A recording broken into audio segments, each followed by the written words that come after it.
All right, Shalom. First and foremost, I want to give all praises, glory, and honors unto Yahweh, by Hashem Yahushua, by Hashem Kwadash. Double honors to the elder apostles, elder bishops, a great millstone. Peace and blessings to the 144,000, as well as to the rest of the hopeful elect out there. This is your brother, Tazar Warren from GMS Atlanta, back with another edifying video. And this will be real quick.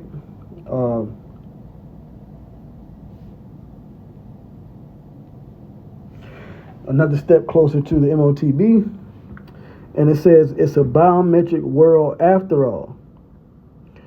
Disney offers facial matching for California park entry. All right, now if you're familiar with Disney, you know one of the famous Disney park themes was it's a small world after all. Okay, so that's a play off of. It's a biometric world after all. Anyway, so as you can see, this is a step closer to the mark. It says Disneyland visitors, including kids, can choose to use facial recognition lanes. All right. So instead of using, because at different Disney parks, used to use tickets. Then they switched to the smart bands, the wristbands, and now they're setting it up that you can just use facial scans. So they're gradually setting it up for the Motb at these resort parks. It says Disney has deployed facial biometrics for the majority of entry lanes at Disneyland Resort in Anaheim, California. A notice on the brand's website says the technology is set up at the entrances to Disneyland Park and Disney California Adventure Park to facilitate ease of re-entry and help cut down on fraud. Using the facial recognition lanes is optional.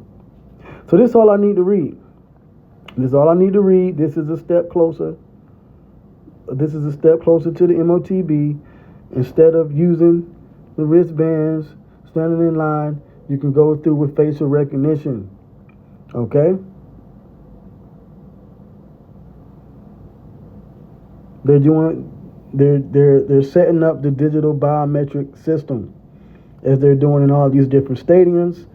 Cashless, instead of using card and cash, you can use your smartphone. I should say coins and cash. You can tap your card. You can use your smartphones now. Now you can just use your face to enter into these parks. You can use biometrics and facial recognition at the airports. So once again, GMS is proven to be right. Okay, the Motb will eventually be a device inside the body. Facial recognition and biometrics, that system is being set up. All right, a step closer to the Motb. Let's go to the next one here. Here we go. More biometrics. It says continuous AI biometric identification, while manual patient verification is not enough. Okay? It says making sure you are talking to the right patient is a cardinal rule in healthcare. Right, because you got something called HIPAA. All right? You don't want to reveal any private health information to someone that doesn't belong to them, and the doctors can't give that out. So it says manual ID failures have led to moms taking home the wrong babies or human errors that led to a wrong leg amputation. It says every clinical decision starts with making sure that you have the right medical information for the correct patients. A mistake can occur at registration or the operating room. Continuous vigilance is a must. So they're saying patient misidentification remains a persistent patient safety and operational challenge across U.S. healthcare systems. So they want to set up a system where that doesn't take place. So I'm not going to go through all of this.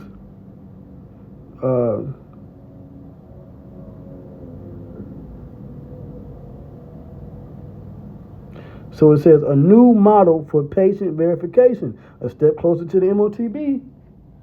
It says continuous identification shifts from manual verification to constant identity assurance via behavioral signals or biometrics. The new model enables identification across key touchpoints, including registration, diagnostics, and portals. This approach ensures continuous validation of identity instead of relying on assumptions. Key technologies enable continuous digital identification, including facial biometrics, here's facial recognition again, match patient images with stored records. Behavioral biometrics analyze patterns like typing and device usage. And then there's more. Real world example, biometric patient identification in healthcare. The Journal of the American Medical Informatics Association reported that the 2024 update to the Safer Patient Identification Guidelines reflects growing hospital adoption of advanced identity verification, including 3 key practices: incorporating patient photos into EHRs, using biometrics, including facial recognition, to verify identity, and expanding barcode or RFID checks before care. A step closer to the mark, man. You Israelites are paying attention. GMS has got it right. Together, these changes promote a more reliable, multi-factor approach to reducing wrong patient errors in clinical workflows. So they want to push the RFID for patient checks in hospitals, patient verification in hospitals. All right, you go to Disneyland, facial recognition biometrics can get you into the park. All right, one more.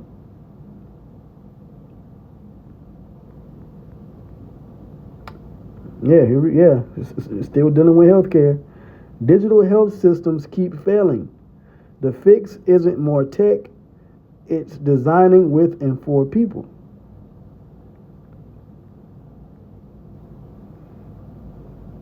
It says governments around the world are pouring resources into digital health and data systems. Everything's going digital, y'all. Hoping that better technology will lead to better decisions. From electronic birth registration to real-time mortality dashboards, the promise is appealing. Faster data leads to clearer insights and smarter public health policy. So this is going to lead up to putting the CHIP in the body.